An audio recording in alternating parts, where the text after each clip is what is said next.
Hello, so today we have the question, I'm hiring an independent contractor and really struggling, might not have heard that.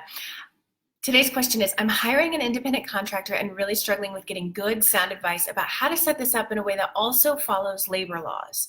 It would be great to have someone to discuss the ins and outs of this and maybe even talk about the differences between ICs and employees and externs and interns, etc. So part of the reason, first I'll thank TherapyNotes for sponsoring us.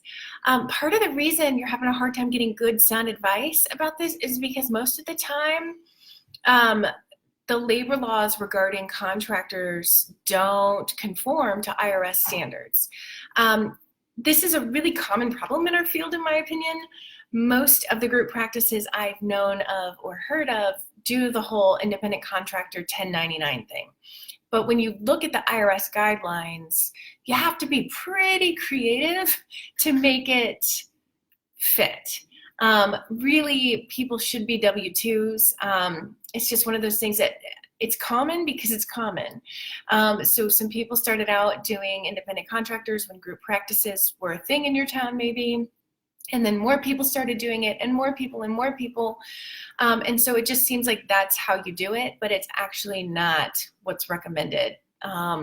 So I'm putting in the notes over here a really good discussion about it in the Group Practice Exchange podcast. It's an attorney talking about the ins and outs of it. I think another reason that it's also done is because it saves group practice owners a lot in payroll taxes, which I don't think is intentionally lecherous. I think that most group practice owners are like, oh, well, everybody else does independent contractors.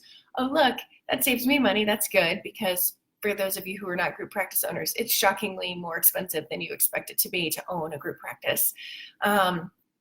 So I'm going to encourage this person and anybody else who's either working in a group practice now or wanting to start a group practice or currently in a group practice to listen to this conversation from the Group Practice Exchange podcast. I'm linking to it in the notes.